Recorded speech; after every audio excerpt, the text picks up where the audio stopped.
آپ دیکھ رہے ہیں مسائل کا حل چینل۔ قال اللہ تبارک و تعالی فی کلامہ المجید والفرقان الحمید ان الصلاة كانت علی المؤمنین کتابا موقوتا صدق اللہ العظیم۔ سورۃ النساء کی آیت کریمہ اللہ رب العزت فرما رہے ہیں کہ ہم نے مومنوں کے لیے نماز کا وقت جو ہے مقرر کر دیا ہے۔ ان کو چاہیے کہ مقررہ اوقات کے اندر ہی نماز کو ادا کریں۔ اب احادیث مبارکہ کے اندر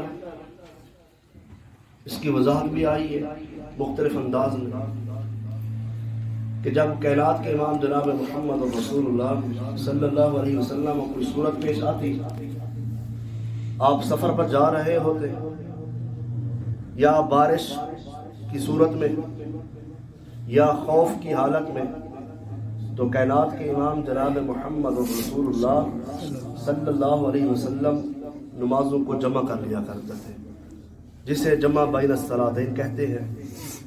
آقا علیہ الصلوۃ والسلام ظہر اور عصر کو اکٹھا کر لیتے، مغرب اور عشاء کو اکٹھا کر لیتے تھے۔ یہ آپ کا معمول ہے اور آپ کی سنت ہے، اور سنت پر عمل کرنا مومنوں کے لیے ضروری ہے۔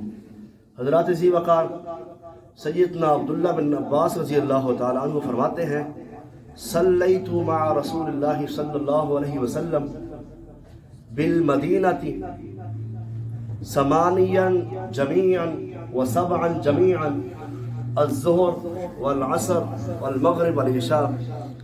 سیدنا عبداللہ بن عباس رضی اللہ تعالیٰ عنہ فرماتے ہیں، صحیح البخاری کی روایت ہے، حدیث نمبر 543 اور دوسری حدیث 1174 اور صحیح مسلم کی حدیث نمبر 50 اور دوسرے مقام پہ حدیث نمبر 55 بھی 54 بھی، ساری حدیث اسی موضوع کے مطابق۔ عبداللہ بن عباس رضی اللہ تعالیٰ عنہ فرماتے ہیں کہ میں نے کائنات کے امام جناب محمد الرسول اللہ صلی اللہ علیہ وسلم کے ساتھ مدینہ کے اندر نماز پڑھی، تو کائنات کے امام جناب محمد الرسول اللہ صلی اللہ علیہ وسلم نے 8 رکعتیں اکٹھی ادا کی، پھر 7 رکعتیں اکٹھی ادا کی۔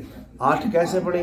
4 فرض ظہر کے اور 4 عصر کے، 8 ہو گئے، اور 3 فرض مغرب کے اور 4 عشاء کے، اور آقا علیہ الصلوۃ والسلام نے ایسے ادا کی۔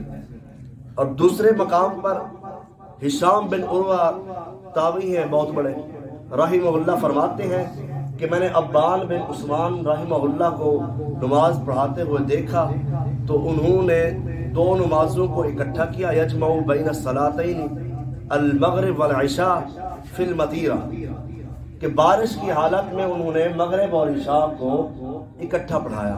پھر ان سے سوال ہوا کہ آپ نے یہ کیوں اکٹھی پڑھائی؟ تو فرماتے ہیں کہ کائنات کے امام جناب محمد رسول اللہ صلی اللہ علیہ وسلم نے بارش کے اس موقع پر آپ نے دونوں نمازوں کو اکٹھا کر دیا۔ ایسے ہی عبد الرحمن بن حرملہ رحمہ اللہ فرماتے ہیں کہ میں نے سعید بن مسیب رحمہ اللہ، جو بہت بڑے تابعی ہیں، جنہوں نے 40 سال تکبیر اولیٰ کے ساتھ نماز پڑھی ہے۔ کتنے سال؟ 40 سال۔ یہ کہنا آسان ہے، 40 سال زندگی بھی نہیں ہوتی کسی انسان کی، اور فرماتے ہیں کہ 40 سال میں نے تکبیر اولیٰ کے ساتھ نماز پڑھی ہے، اور فرماتے ہیں کہ میں نے ان کو دیکھا کہ انہوں نے ائمہ دین کے ساتھ نماز پڑھی، صحابہ کے ساتھ نماز پڑھی، تو انہوں نے مغرب اور عشاء کو ایک مقام پر اکٹھا کیا۔ تو پھر ان سے سوال ہوا تو انہوں نے کہا میں نے صحابہ کو دیکھا ہے مغرب اور عشاء کو وہ اکٹھے پڑھا کرتے تھے، کس موقع پر؟ جب کوئی صورت بن جائے۔ صورت کیا ہوتی تھی؟ سفر میں جانا ہے، آپ خوف کی حالت میں ہیں، آپ بارش کی صورت میں ہیں، تو آپ نمازوں کو اکٹھا کر سکتے ہیں۔ یہ شریعت کا مسئلہ ہے، یہ کھلا ڈھلا مسئلہ ہے، اس کے اندر تو اختلاف ہے ہی نہیں۔ دیکھیں شریعت نے جس مقام پر انسان کو آسانی کر دی ہے نا، یسرو ہے نا شریعت میں، یسرو، آسانی پیدا کرو، آسانی یہی۔ اب شریعت کہتی ہے سفر میں قصر پڑھو، 4 رکعت والی نماز 2 پڑھنی ہے۔ اب بندہ کہ میں نے تو 4 ہی پڑھنی ہے، اب وہ بندے کی اپنی مرضی ہوگی نا، شریعت پر تو اس نے عمل نہ کیا۔ جب شریعت زیادہ جانتی ہے نا، شریعت کہتی ہے سفر میں روزہ نہ رکھو، بندہ کہے میں تو رکھوں گا، پھر بے ہوش ہو جائے، مطلب اس نے شریعت کو نہ مانا، تب تک نہیں فائدہ اس کو۔ شریعت نے تو اس کی دیکھ بھال کی ہے، اس کے لیے آسانی پیدا کی ہے. تو اس لیے محدثین، صحابہ کرام، تابعین، تبع تابعین بھی اس عمل کو جاری رکھتے تھے، اور ہمیں بھی اس عمل کو جاری رکھنا چاہیے. اللہ سے دعا ہے اللہ ہمیں عمل کی توفیق عطا فرمائے. وآخر دعوانا الحمدللہ رب العالمین. ابھی ہم